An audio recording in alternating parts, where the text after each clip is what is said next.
Good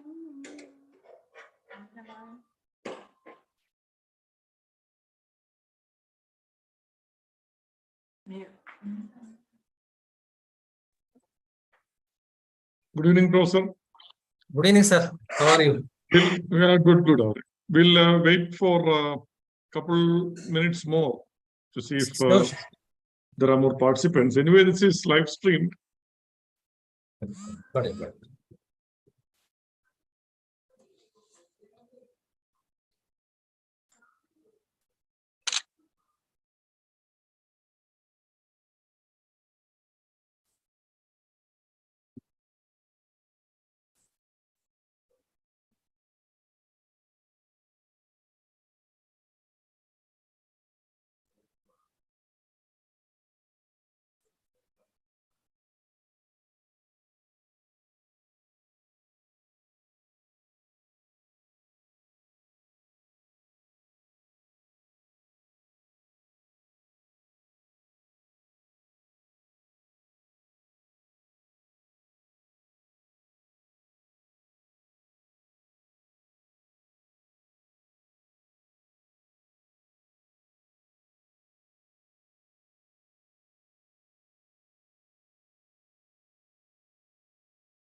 Shall we start?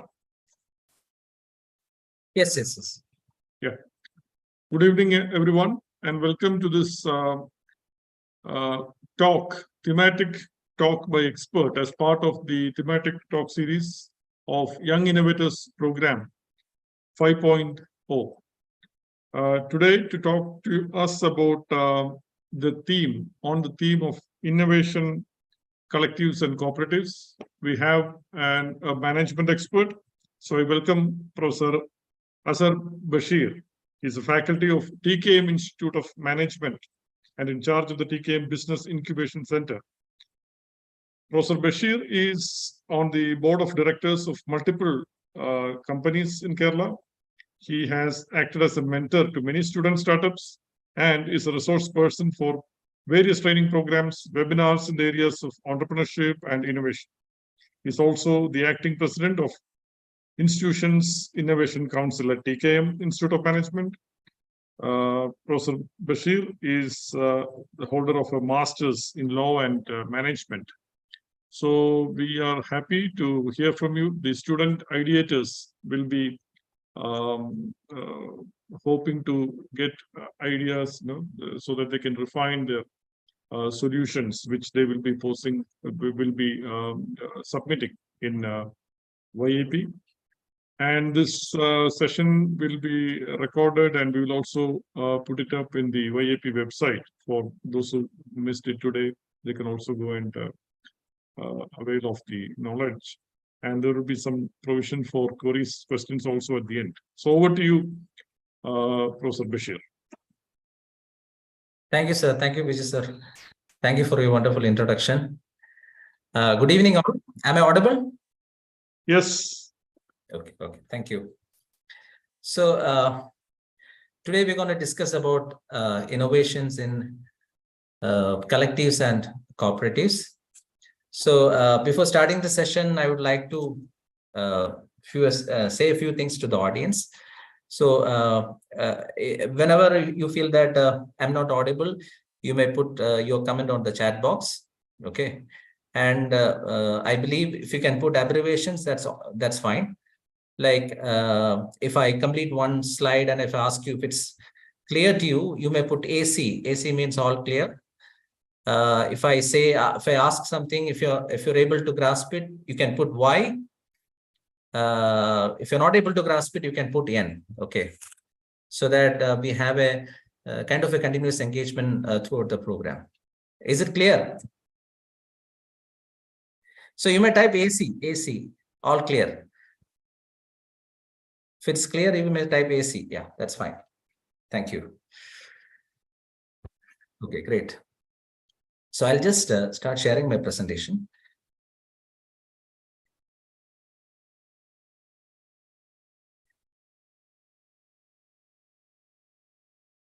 Is it visible? Yes, it is visible. Thank you. Yeah. Okay. So I'll just set a platform for where we are going to progress the discussion in the next 1 hour. So I'm just setting the ground for that. So I'm just posting one question. What comes into your mind when you hear about the 4 pictures that I put in here? Apple, Google, Microsoft, Amazon. What comes into your mind? Is it possible for them to reply back audio? I mean, are they able to unmute themselves? Yeah, people can do that. People can do that, or even use the chat, right? Yeah.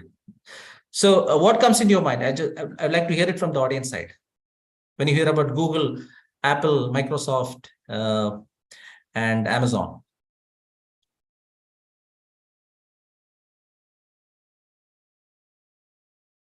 You may put it in the chat box also, no issues.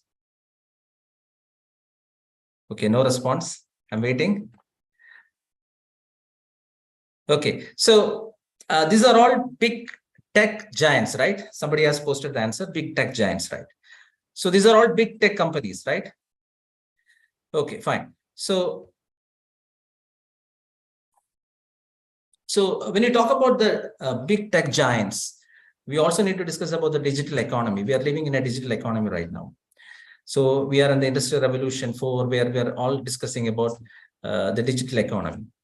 So basically, when you discuss about the digital economy, it's controlled by whom? It's controlled by the big tech companies. You talk about e-commerce, you talk about robotics, you talk about driverless cars, you talk about smart cities, you talk about healthcare, you talk about even the fintech. You have Amazon Pay, Google Pay, all those things. So it's all about these big tech companies. So there is a saying also. The tech market is not just driven by these tech companies, but actually this market is owned by this company, or I would say the companies are itself the market, rather than the market is been driven by the tech companies. Okay, so don't you think that is it fair for a few of the giants to have a control over the entire economy? Does it make sense?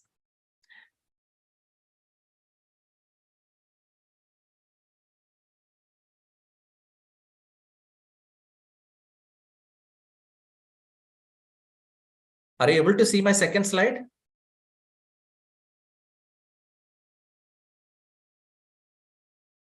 Yeah, the slides are there. It's not Second maximized. slide. Are you able to Yeah. see my second slide? I'm talking about digital economies. Is it there? Yeah, I mean, it's not maximized, of course. One second. I think it's so on the from, side, we can see. Yeah. One second. I'll share it 1 second.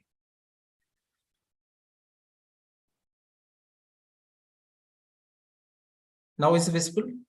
Yeah, it is visible. Yes, yeah. fine. Yeah, right. So, now it is on center. So when we talk about the digital economies, it's basically controlled by the big tech companies, as I said. You take about any sector, it's all about a few companies, few corporates, big corporates, which are actually controlling it. Okay. So you talk, we are talking about big data right now. We are talking about, there is too much talk about data right now, especially in this digital economy. So I'll post one question like, do you think that, as a consumer, don't you have the right to have a control over the data that is used by the corporates? Say, for example, a tech company is selling your data. I'm not using the word selling your data, but of course it's shared with somebody else. But are you getting a benefit out of it? Your data being shared by the tech company to somebody else.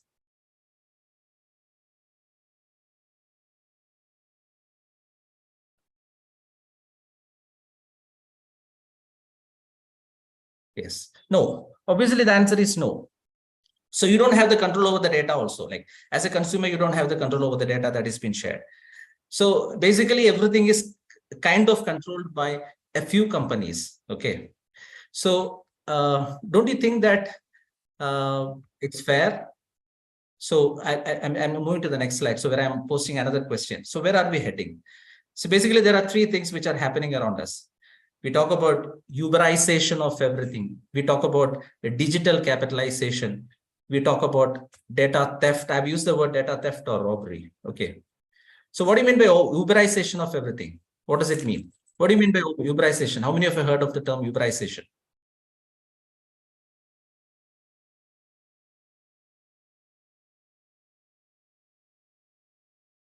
No. Okay, the answer is no. I'll just give an answer for it.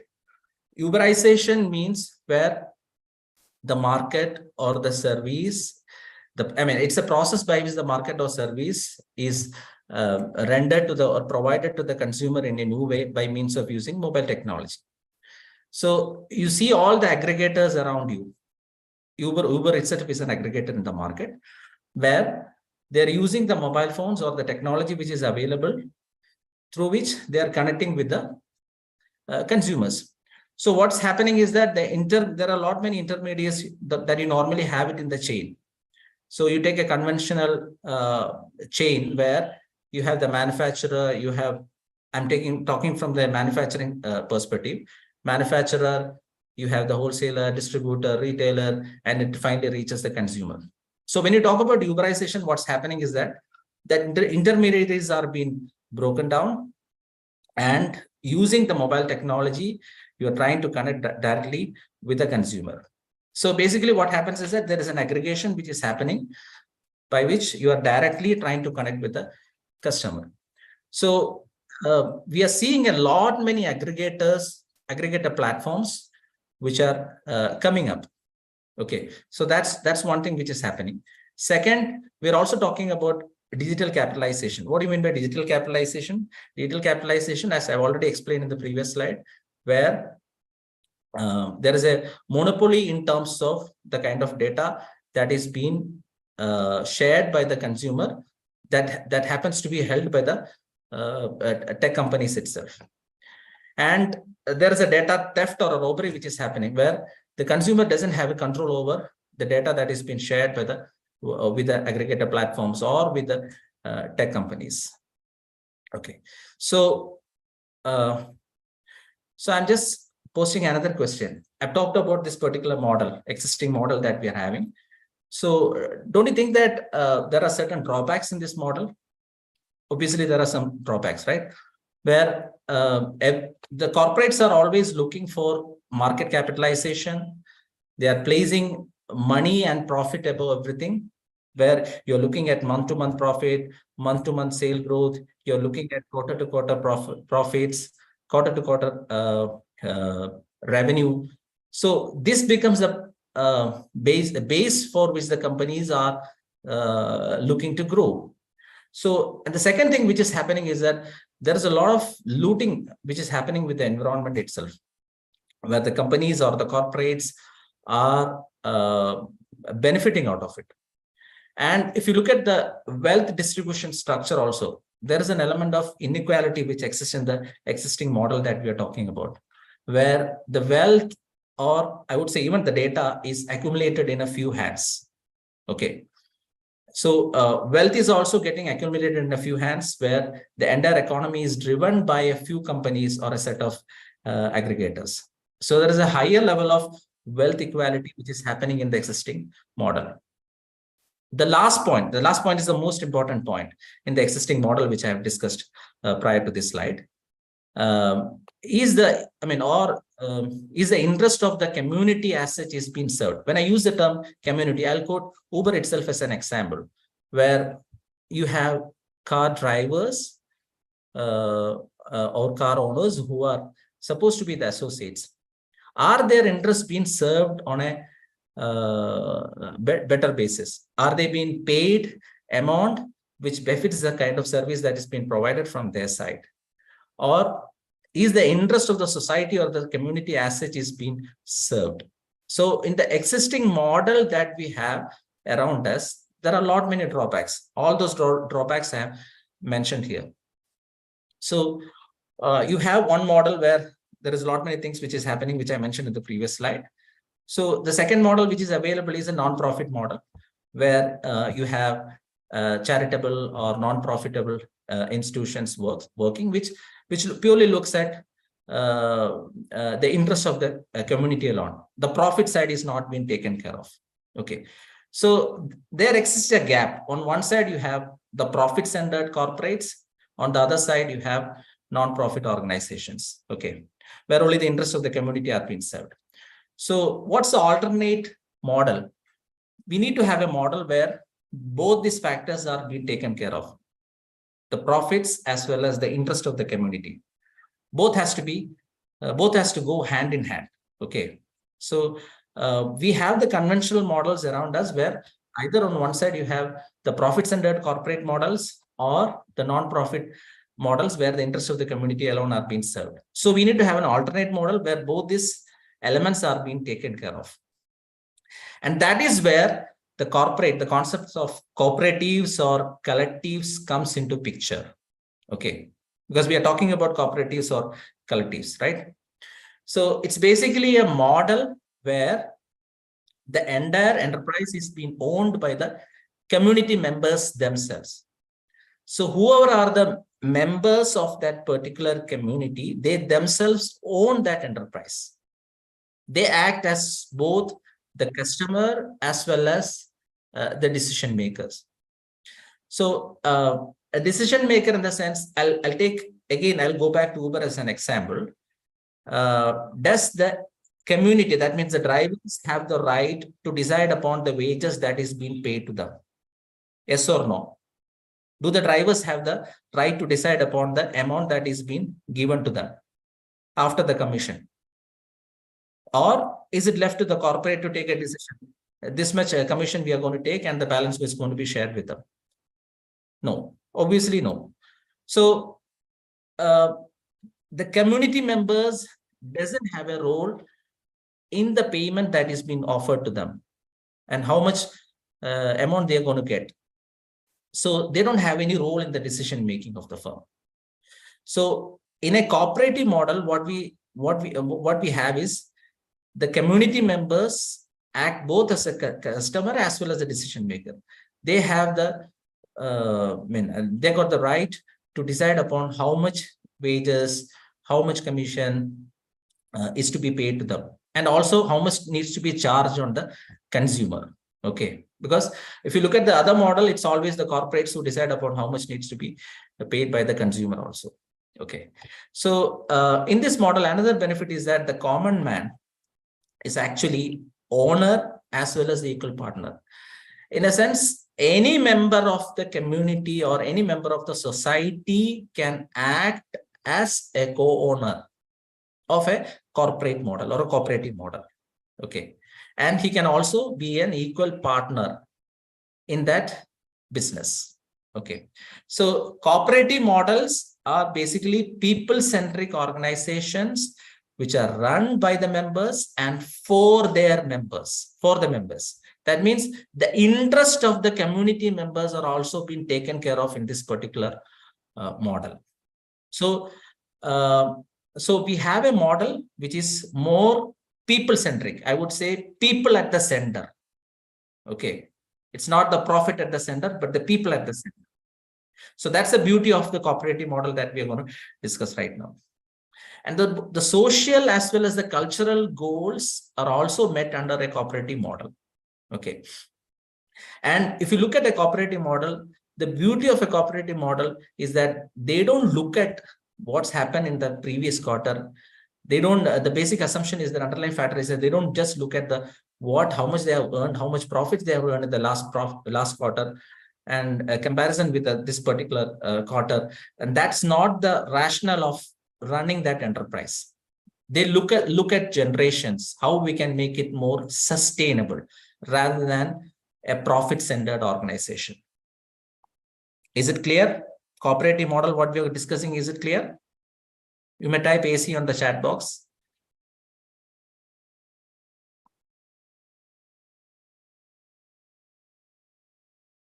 I've received only a few answers. I'm waiting for others. Is it clear? Is it clear about the model that we are discussing right now? Yes. Okay, thank you.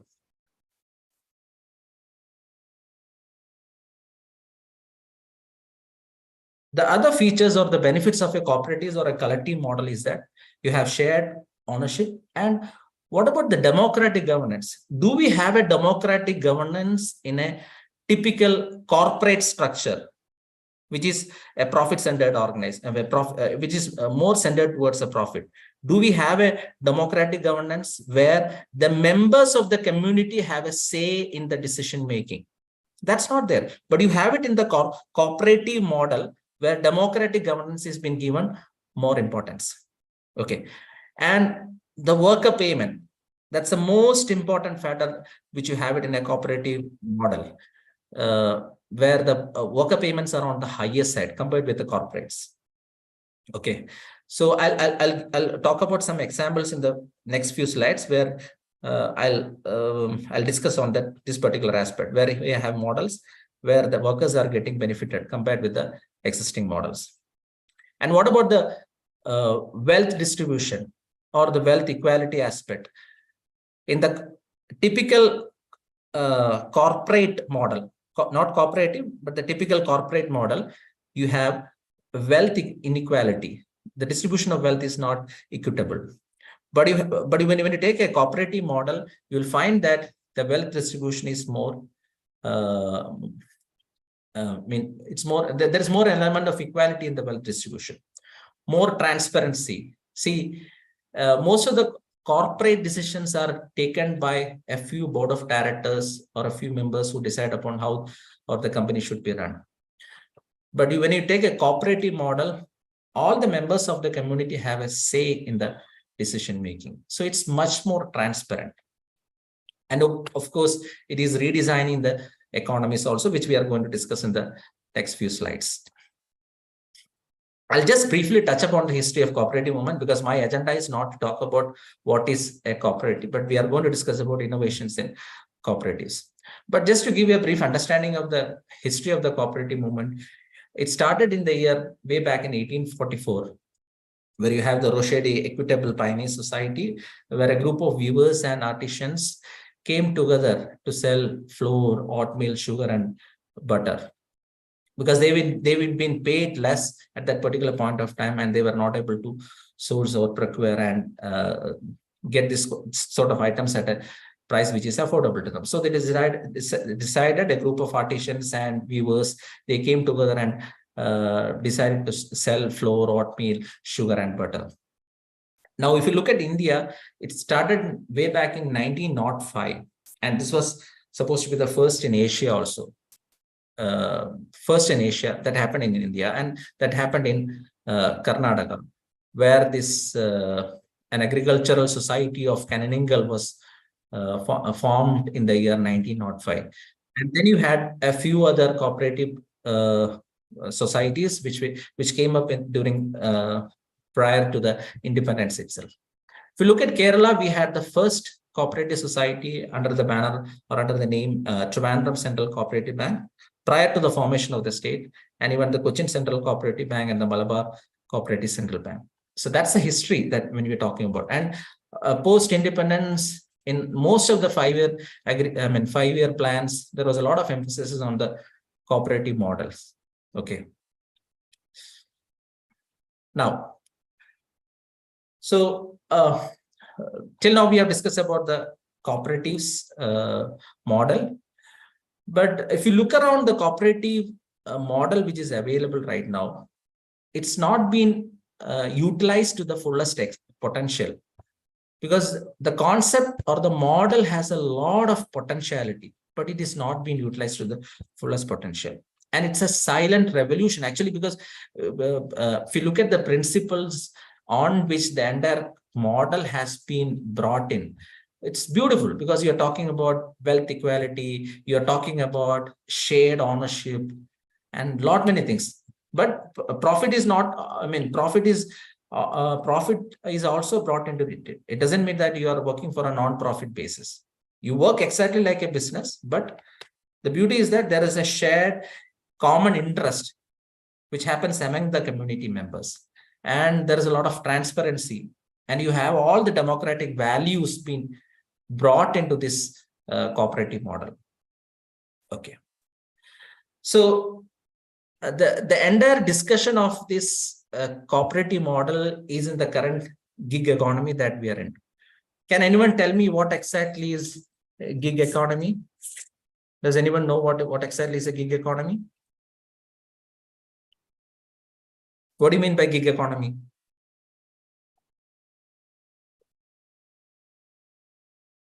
ആർക്കെങ്കിലും പറയാമോ gig economy എന്ന് പറഞ്ഞാൽ എന്താണെന്ന് ആർക്കെങ്കിലും പറയാമോ?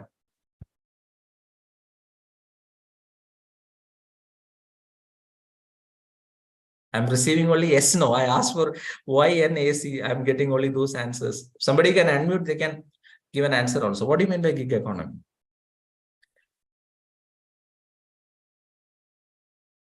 നമ്മൾ contemporary ആയിട്ട് discuss ചെയ്യുമ്പോൾ നമ്മൾ അറിഞ്ഞിരിക്കേണ്ട കാര്യമാണ് gig economy എന്ന് വെച്ചാൽ എന്താണ്? Someone came closer to the answer, I think. People are writing freelance. Yes. Correct, sir. So we are talking about hiring temporary and part-time workers or persons. So, I mean, instead of having permanent job positions being created, we work on a model where we have part-time positions, which are being filled by independent contractors and freelancers. Okay. So most of the tech companies and the aggregators, they work on this particular model where they work upon this gig economy model, where it's always it's a kind of a project based or a particular need based contract that they have with the workers, okay, or the laborers. And Uber is a classical example for this particular model being brought in. Okay, so does the cooperative model hold a kind of a significance when we discuss about the gig economy? What could be your answer? I discussed about a cooperative model, and I also explained to you what you mean by the concept of gig economy. So does the cooperative model holds good when you discuss about the gig economy? Whether gig economy is good or bad, we are not going to discuss about that, but I'm asking, does the cooperative model has a kind of a significance when we discuss about the gig economy?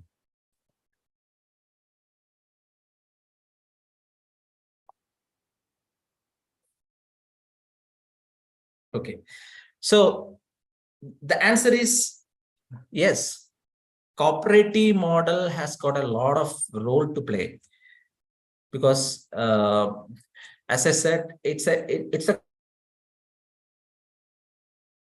kind of a model where there is a lot of element of transparency involved, and the members of the community, their interests are being served, and the wealth is getting distributed across all the members of the community. Okay, so I'll give you certain examples which I'm going to show as videos in the next few slides, which will give an answer to this particular question which I raised right now.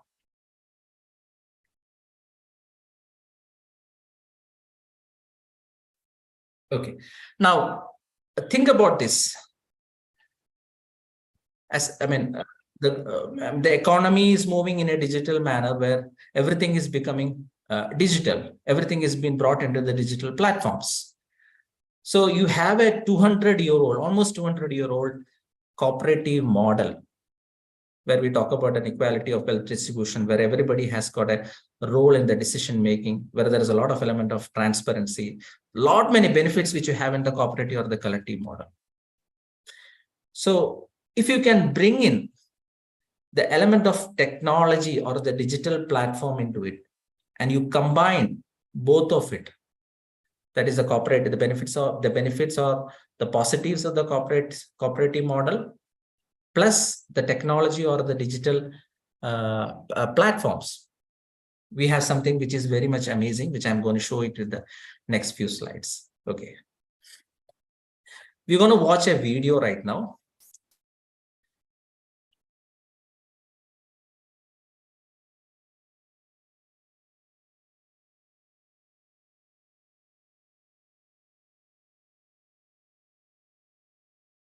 One second.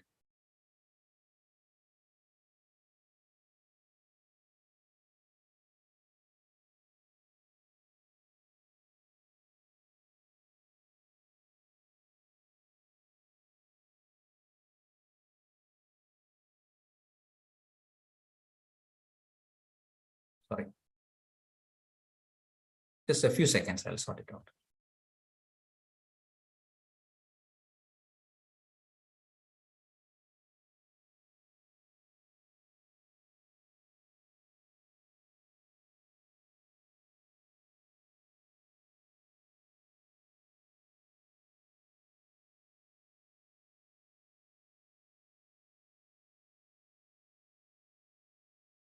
Are you able to see the screen right now?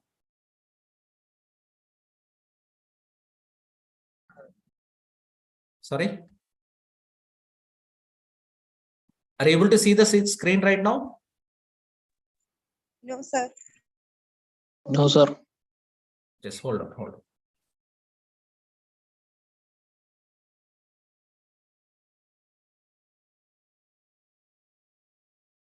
Now, is it visible?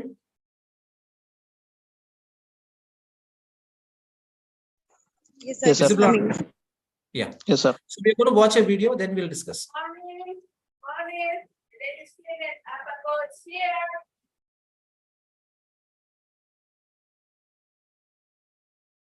Yo no sé qué sirve una app, para qué es, para qué cosa. Realmente no sabía, no entendía eso, ¿no? Ahorita que yo voy entendiendo eso, wow, o sea, esto es otro mundo.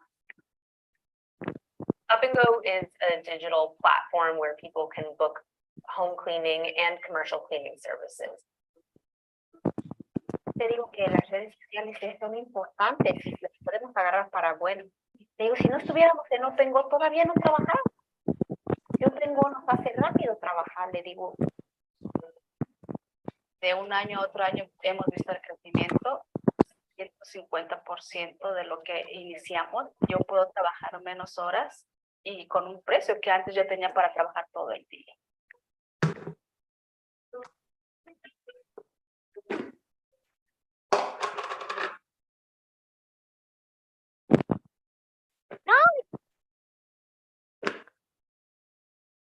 Okay.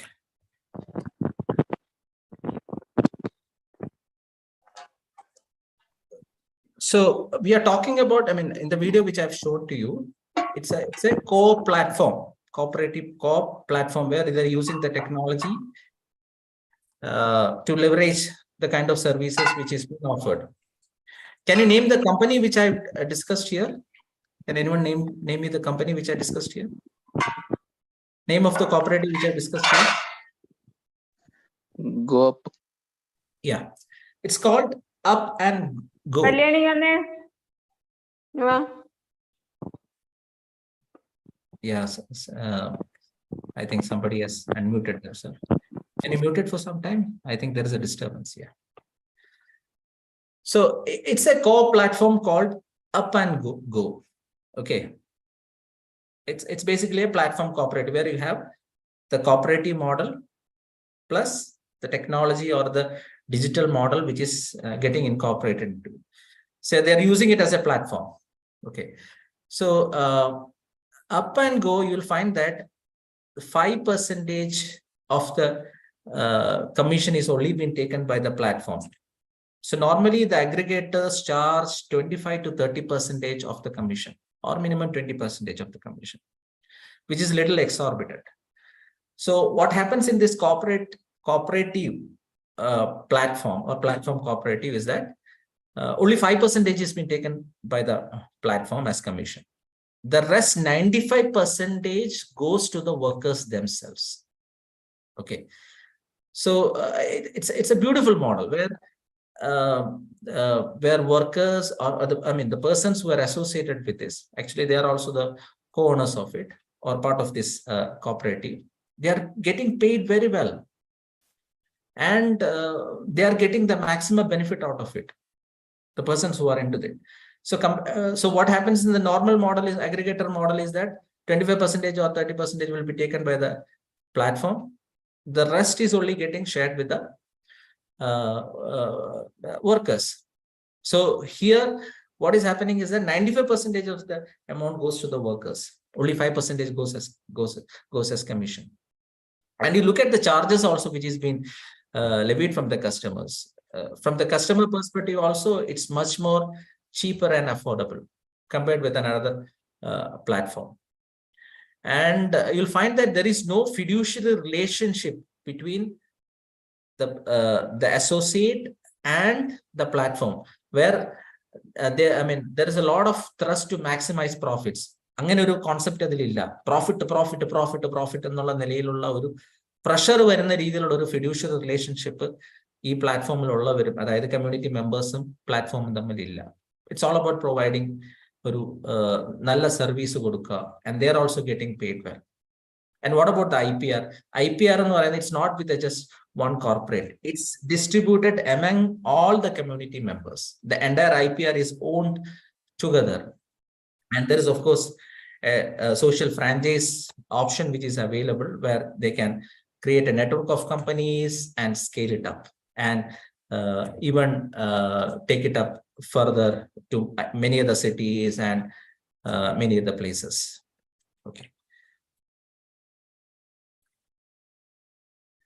So I'm going to show you another video, one more video. Just hold on.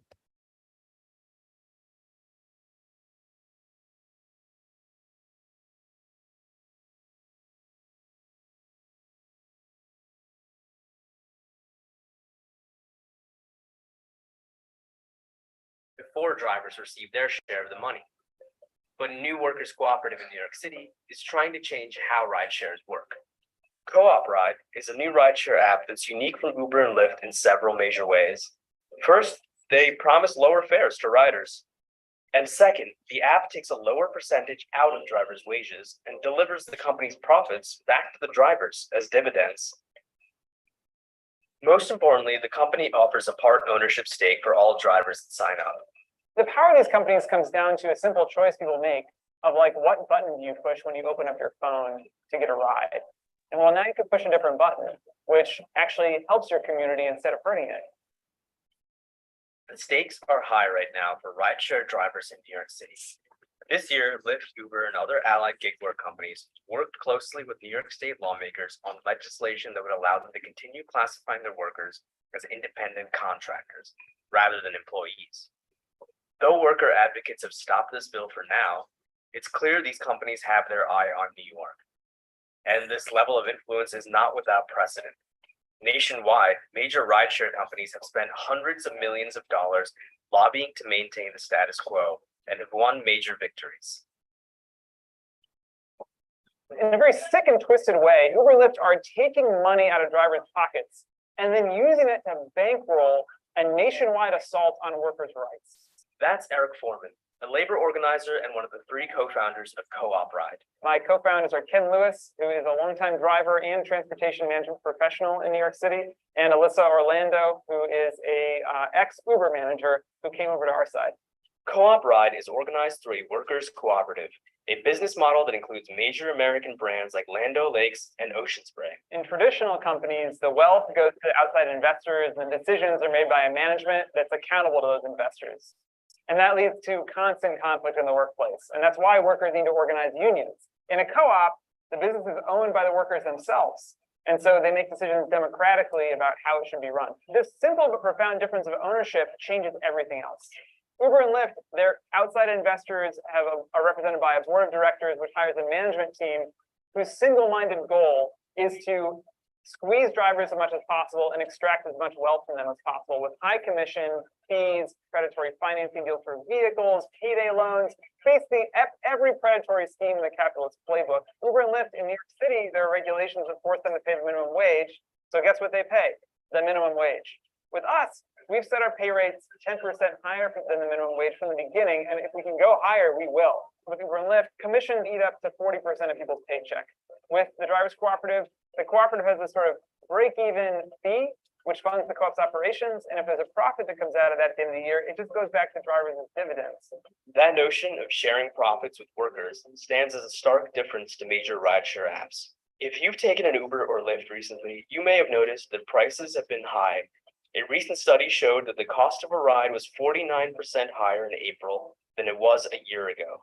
Some recent surges have made prices jump 50% or more, but drivers report they are not benefiting from these higher prices.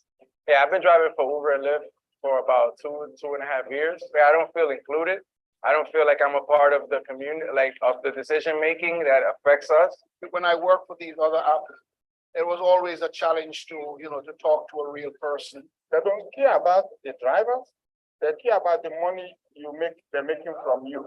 When you work for Uber or Lyft, you are considered as an independent contractor. How independent are you when they are the one determining their life for you? I'm giving my 100% time to drivers co-op. Why? Because if you have been trying to start your own business, this is it as a driver. The management are the drivers. The people making the decision are your fellow drivers. The board members are your fellow drivers. Competing with Silicon Valley and Wall Street-backed behemoths might seem like a daunting challenge, but Co-op Ride already boasts a membership of 2,500 drivers in New York City, and those drivers remain unfazed by the battle ahead. People might not want to join something like this because they just feel like we're not going to be able to win against the big guy. So how would we tackle against Uber? How do we tackle against Lyft? People say, well, how can you do this? And I have to say, how can you do what? Look around. The transportation in this city has existed for over 100 years, and it's almost always been propelled by the labor of immigrant workers and of working class New Yorkers. So we're not really doing something new. We're doing what working people have always done, which is start businesses to improve their lives. I'm excited, not nervous. Ownership is everything. If you're going to be working, you want to have ownership in something. I just feel like it puts me in the driver's seat. Co-op Ride has consumers in mind as well. Part of their strategy is to offer riders lower fares. We'd be very happy for some competition in terms of paying higher wages to drivers. If Uber and Lyft would like to give over ownership of their own companies to their drivers, we would be happy to compete with them on that playing field as well. All that we need for this to be successful is for New Yorkers to make a choice. Instead of using Uber and Lyft to get around, use Co-op Ride. It's as simple as downloading and using an app.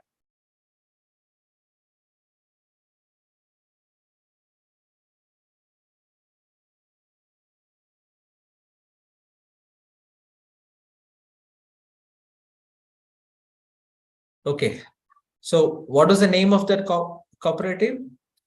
It's Co-op Ride, right? And study shows that members of this particular drivers cooperative, they make roughly 8 to 10% more than a trip that you can earn on, a driver can earn on Uber and Lyft. And as an added advantage, the profits that the platform makes goes back to the drivers. Instead of the platform benefiting, the entire community of drivers are getting benefited. Okay. And if you compare with how much commission the platforms are taking, it's Uber and Lyft is roughly 25 to 40% per ride. They take it as commission, where the co-ops is much lesser, because it's basically a community-driven program. It's a community-driven platform. It's not a profit-centered. It's not just a profit-centered platform. Okay. Another one more example which I would like to quote. I hope all of you have heard of Airbnb, right? Airbnb. So this is a cooperative model of that, where we call it as fair BNB. Okay. So the beauty of this particular platform is that it also charges a commission, but it's much lesser, and that commission or whatever amount that they earn out of it, it's actually shared with the locals. So it's not the platform which is getting benefited, but the community itself is getting benefited. Okay. And 50% of the platform fees are used to fund a project in the area that traveler visit, while the rest is used by the fairbnb.com. So it's basically a community powered tourism model which is there in existence compared with the Airbnb model. Okay. I'll just show one more video.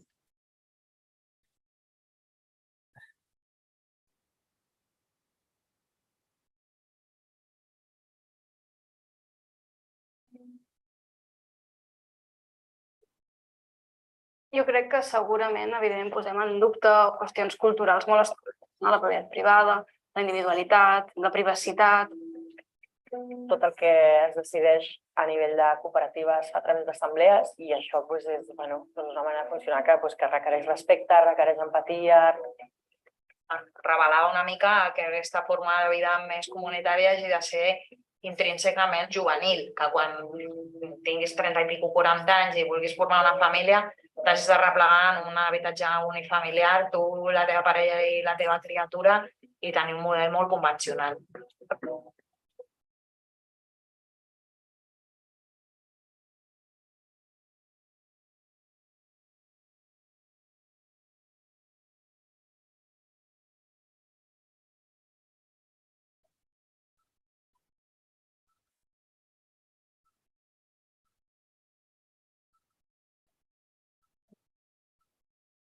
One second.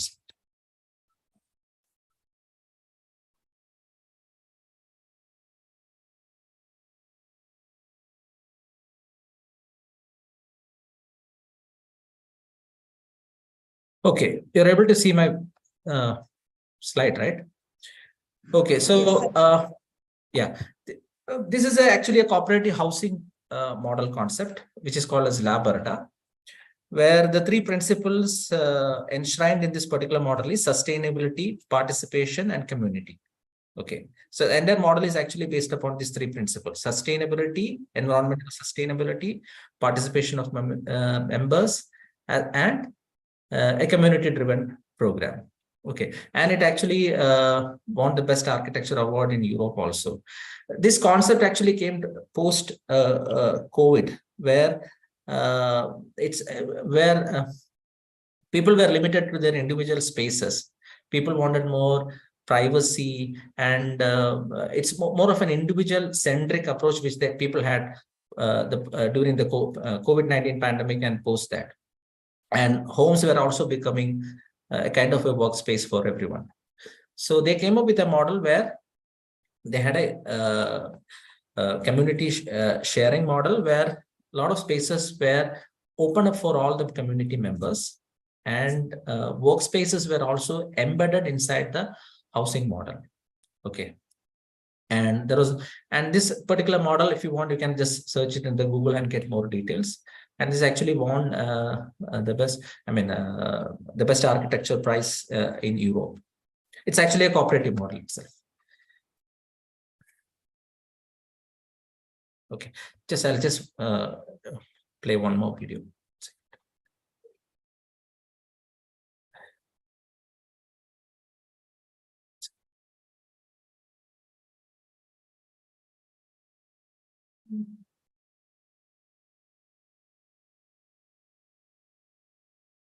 for our planet Earth as a smart, self-regulating ecosystem. Translating natural intelligence into today's digital world, Gaia X is a new, fair and evolving open data infrastructure ecosystem. It promotes innovation through access to data and sovereign data sharing based on trust between all involved actors. Rooted in European federalist and democratic traditions, Gaia X is based on values including openness, fairness, privacy, security, and transparency. Industry experts have identified roadblocks in the application of new technologies, like artificial intelligence and smart services, due to a lack of trust in the current landscape of storing, sharing, and handling data. Users of cloud services have a variety of concerns after uploading their confidential information. Firstly, they fear losing control over their data. And secondly, they fear becoming stuck with one service provider.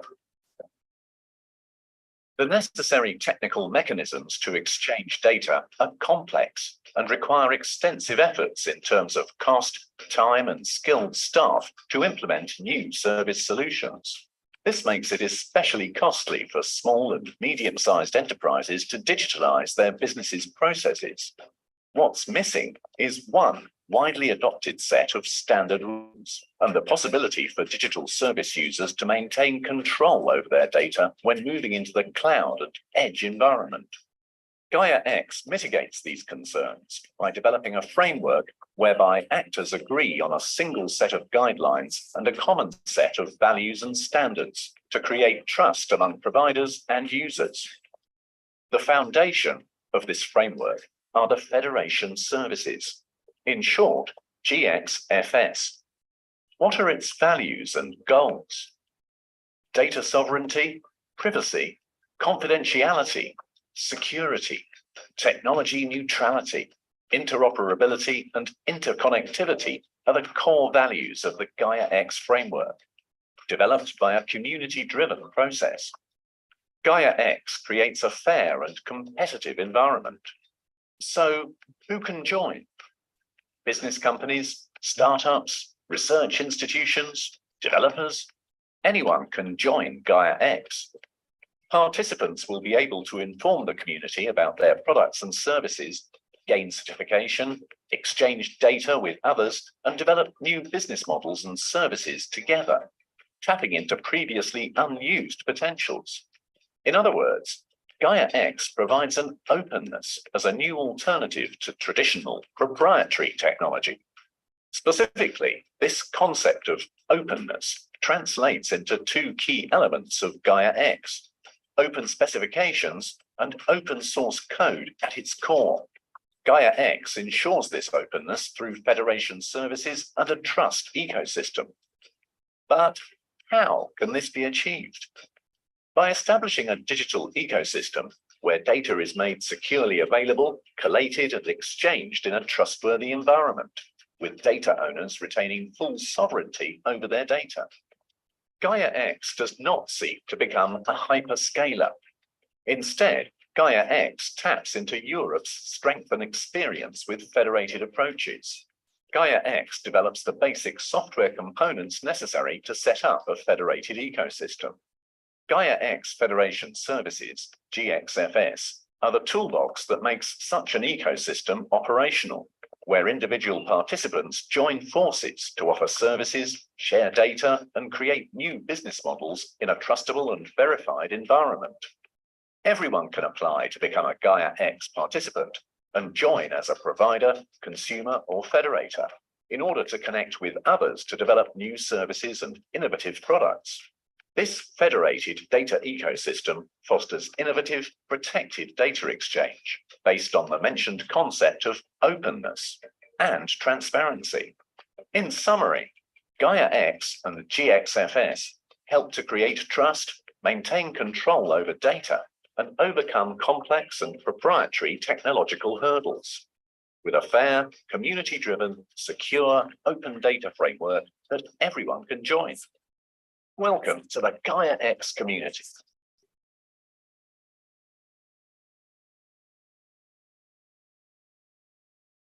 There are three.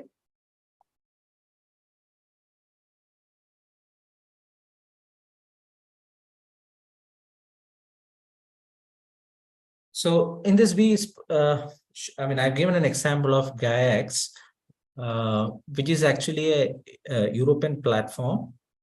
It's basically a data ecosystem which has been created where there's an element of openness and transparency in the way in which data is getting transferred. And as a consumer, you also have the right to take a call upon with whom all I can share the data, at what cost. So it's basically the consumer who is taking a call on that. And there's a lot of trust upon the data security, data privacy, which is not there in the current models that we have. So this is also actually a cooperative model which is centered around the data digital ecosystem. Okay. So I'll close the session with one particular video and then it's open to discussion.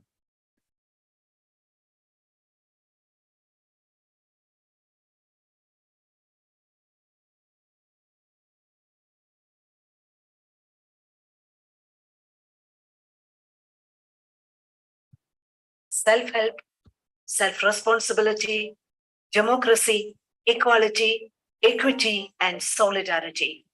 When the state of Kerala was formed in 1956, there were only 3,111 cooperative societies. And now, this movement has grown exponentially to 23,000 societies. The cooperative sector of Kerala is being noted nationally for its achievement, particularly in credit disbursement.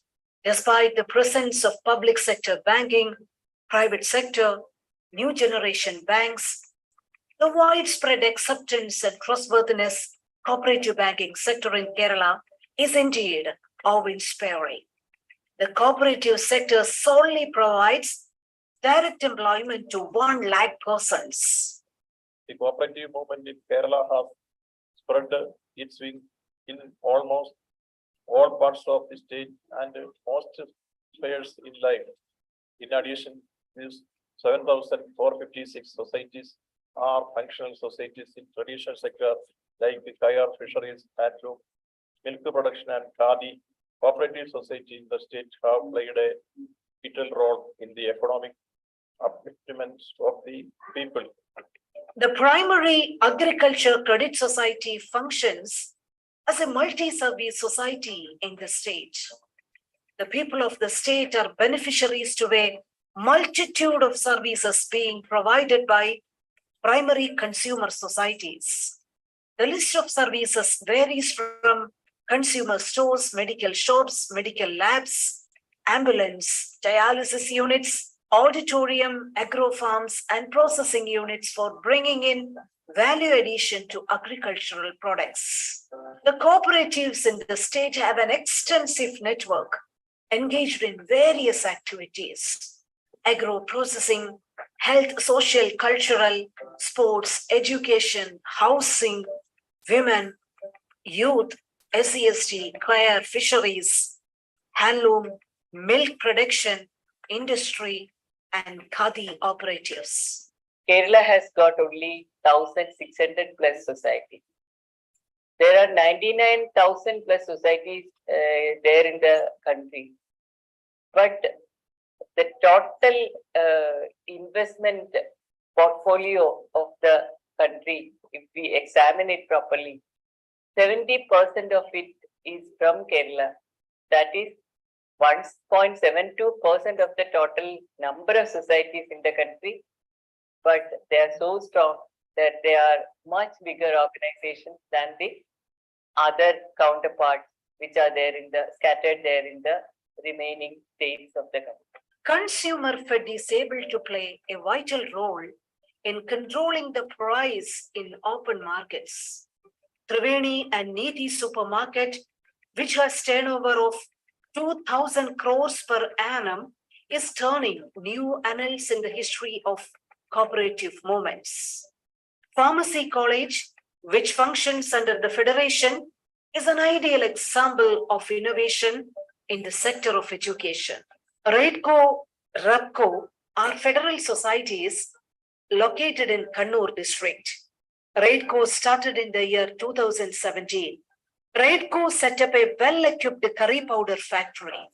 RAPCO has already emerged as a house brand with an extensive product line from rubber, such as rubwood furniture, trade rubber, and mattresses, and so on and so forth.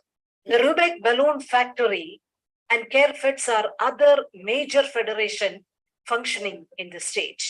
The Handloom Society, which functions under the traditional industry sector, exports its products to foreign markets. Handex, the apex federation of handloom-related products, handles the sales network for handloom products across the state. Coyerford undertakes the production, storage, and sales of coir products. The cooperative movement in Kerala started in the year 1909, and the first cooperative society was formed at Koduvayur in Palakkad district. And as of now, there are 52,500 cooperative societies functioning in the state. They serve for almost 2.85 crores of the people up to the state, around 85% of the total population. Dinesh BD Cooperative Society has shifted to household activities such as umbrella making, manufacturing of attributes, and food processing. Indian Coffee House, the legendary coffee shop, owes its birth to another legend, AKG. The Indian Coffee House has a pan-Indian presence and stands as a testimony to Kerala's hospitality culture. Fishnet factory and fish farms of Malsifed augment the service of fishermen in the most befitting manner. As its tagline advocates, the virtue that every Malayali see when they wake up, that is Milma. More than 3,200 APCO societies strengthen this cooperative federation in Kerala. The cooperative sector has established its presence in education sector like Cooperative Academy of Professional Education and M. Dasan Institute of Engineering and Technology. The Sahitya Pravartaka Sahakarana Sangham, formed exclusively for writers in 1945, is going strong. And it is planning to hold an international book festival and literary novel festival in Kochi on a yearly basis. Hospitals having multi-speciality amenities, cancer care centers, Ayurvedic hospitals have been a prominent presence in health sector. The care home project of the corporation department to provide houses for those left homeless by the floods of 2018 has hit a major milestone with the completion of 2,000 houses across the state. The women cooperative societies have been playing a prominent role in uplifting the status of women. These societies could bring in changes in the life of underprivileged sections in society, like scheduled castes, scheduled tribes, by providing them economic independence and social powers. Immense possibilities are yet to be tapped in collecting resources for the growing ethnic medicine services, for which the primary units will tie up with the SC/ST Federation. Youth Cooperative Society is inspiring Kerala cooperative movement. Its initiatives include supporting personal, functional, social, and cultural development. Uralangal Labor Contract Cooperative Society, formed in 1925. This cooperative society, which provides livelihood for at least 3,000 people on a daily basis, has won worldwide applause, including that of UN Labor Organization. The story of cooperative movement is an acknowledgement of need for most modern and universal bank.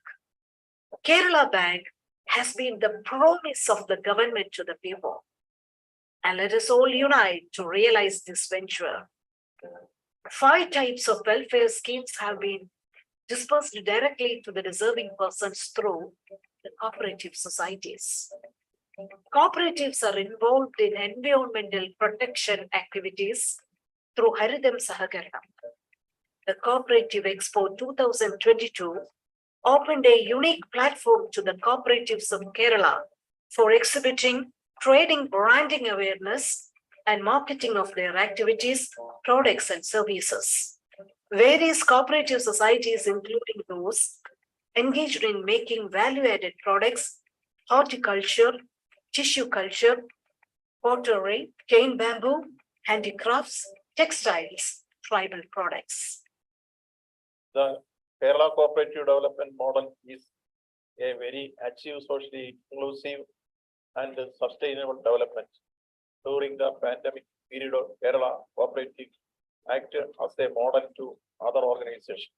To help the societies and to give them a single platform where they can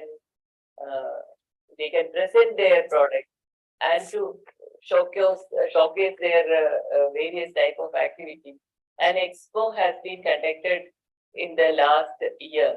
Kerala model of cooperative interventions to overcome COVID-19 like Vidya Tarangani, Subhiksha Keralam project, Co-op Mart, low interest loans. Kerala has had several successful experiments in the cooperative sector that have been noted across the country.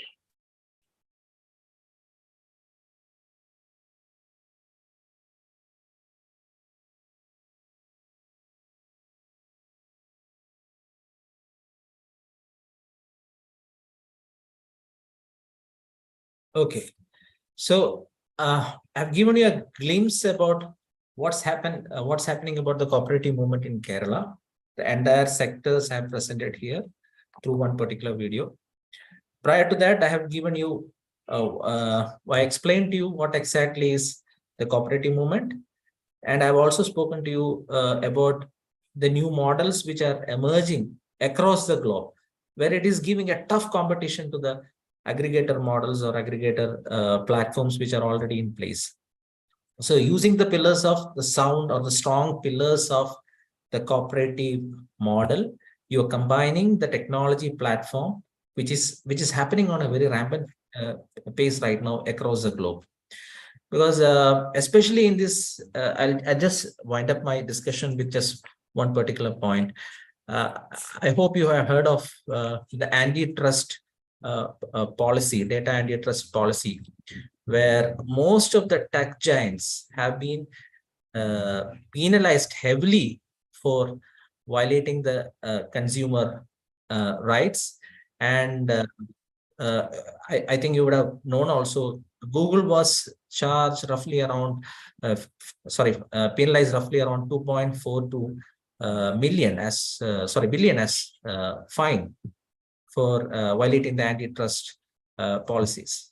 So there lies actually the need for platforms where data is actually, data whoever is sharing it, they have the absolute control over what is getting shared, and whatever benefits they are getting in terms of sharing it. I mean, it should come to the consumer or the person who is actually sharing it. So I've shown you that KDISC model, which is actually a kind of a revolutionary concept, which is actually emerging in Europe, where they are using this cooperative model, combining with the digital platform, where they are using the, they are making many changes in the data ecosystem. Okay, so I've explained to you the corporate movement, and I've shown you the cooperative movement in Kerala also. So I'll just wind up my discussion with just one question. So what next? What can we offer in terms of the strong cooperative movement that we have it in Kerala, the traditional model that we have it in Kerala?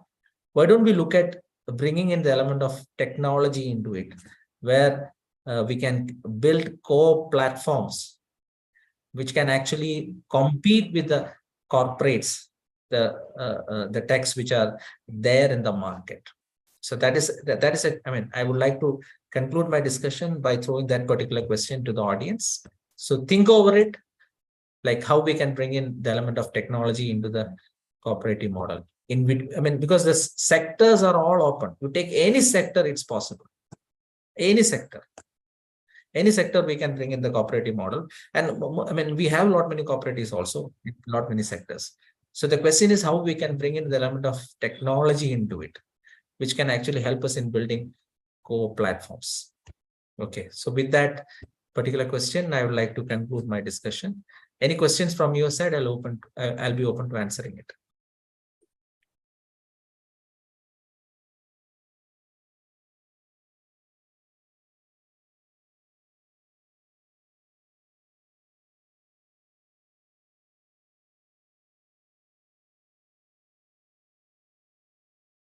Any questions from the audience side? I'll be happy enough to answer it.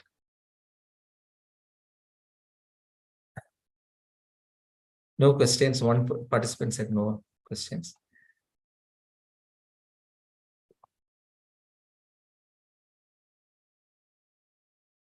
Any questions that you want to ask?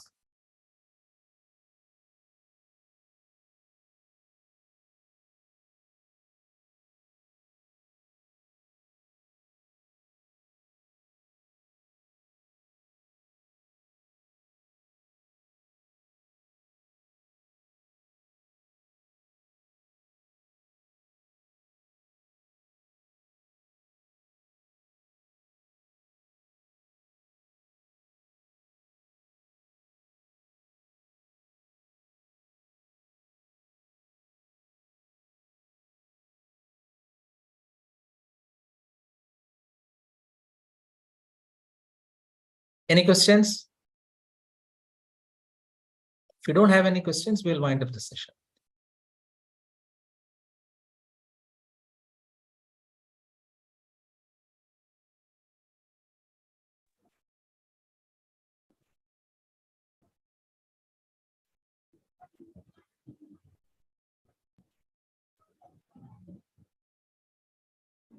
Okay, I'll put it in another way. I mean, ഞാൻ ഈ session നടത്തിയിട്ട് നിങ്ങളുടെ മൈൻഡിൽ ചില thoughts വരുന്നുണ്ടോ? Like എങ്ങനെ നമുക്ക് tech പ്ലാറ്റ്ഫോംസിന് അല്ലെങ്കിൽ ടെക്നോളജിയെ നമുക്ക് ഒരു കോപ്പറേറ്റീവ് മോഡലിൽ കൊണ്ടുവന്ന് ഇതിന് ഇപ്പൊ നിലനിൽക്കുന്ന അഗ്രിഗേറ്റർ മോഡൽസിന് ഒരു നല്ല കോമ്പറ്റീഷൻ കൊടുക്കാം. അതിനെ കുറിച്ചൊക്കെ നിങ്ങൾക്ക് ചിന്തിച്ചൂടെ ഫ്രം യുവർ സൈഡ്?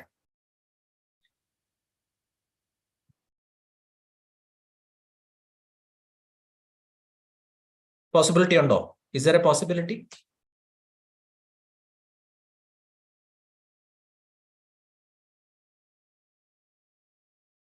അതിനെങ്കിലും ഒരു ആൻസർ തരൂ, yes or no?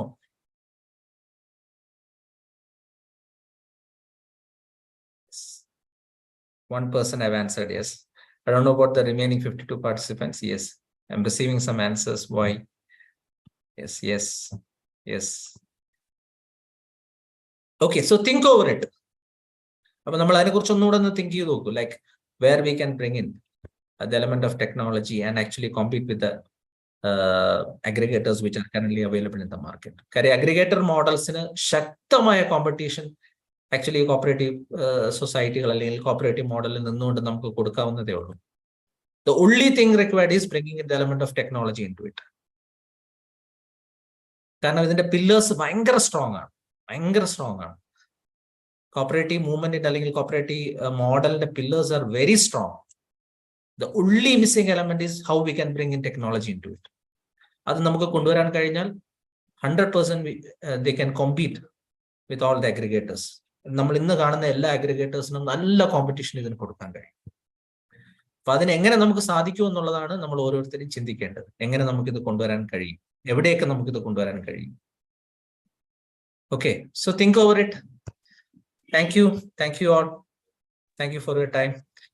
Okay, thank you so much, sir. ആരും ക്വസ്റ്റ്യൻ ചോദിക്കാത്ത സ്ഥിതിക്ക് നമുക്ക് സെഷൻ വൈൻഡ് അപ്പ് ചെയ്യാമെന്ന് തോന്നുന്നു. Anyways, it was really informative session, sir. Thank you so much. Thank you so much for your time. Thank you. Okay, then we can wind up. Thank you all. Thank you.